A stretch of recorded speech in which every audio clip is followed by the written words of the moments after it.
Que se passe-t-il à la Fédération calédonienne de football? Le mois dernier, 5 des 8 membres du Conseil fédéral ont voté une suspension de 5 mois de leur président, Gilles Tavergeux, une mesure vivement contestée par l'intéressé. Il dénonce une procédure irrégulière non conforme au statut de la FCF. Les textes sont clairs. Moi, je n'ai pas à répondre devant eux pour cela, puisque c'est le président qui doit convoquer et mettre à l'ordre du jour le Conseil fédéral. Je n'ai pas été avisé dans les formes. Maintenant, les textes sont clairs. Le Conseil fédéral n'a pas le pouvoir de suspendre le président, puisque ce n'est pas prévu dans les textes, et seule l'Assemblée fédérale qui peut élire et révoquer le président, les vice-présidents et tous les membres du Conseil fédéral. Autre problème au sein de la Fédération de football, le Conseil fédéral. Ce dernier devait être renouvelé fin 2024, mais le président du comité provincial sud a été démis de ses fonctions. Or, il est indispensable d'avoir les 3 présidents des comités pour réaliser l'élection du président. Le scrutin a donc été repoussé une première fois en mars 2025, puis de nouveau reporté. Aujourd'hui, je ne suis pas là pour bloquer l'institution, au contraire.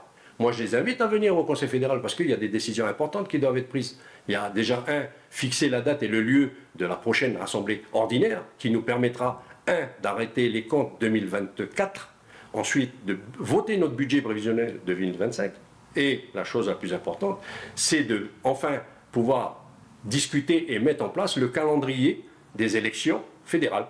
De leur côté, les opposants au président de la fédération évoquent une perte de confiance. Pour Marcel Hounin, deuxième vice-président, il s'agit d'un vote de défiance motivé par une absence de concertation.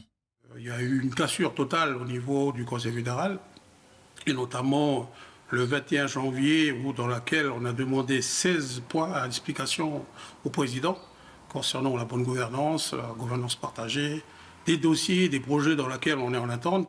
La FIFA, garante de la régularité du scrutin, doit valider le processus électoral. La date limite proposée va jusqu'au mois de septembre pour organiser l'élection. Marcel Hounin a annoncé sa candidature à la présidence. Il y a eu un socle, on va dire, quand on s'est engagé. Il y a un socle fort avec les coutumes pour dire qu'on est dans une forme de gouvernance partagée. Le Nord a présidé, certes. Le Sud, donc Gilles a présidé, automatiquement et normalement, donc ça va être les îles. Et donc c'est pour ça que moi je m'engage là-dessus.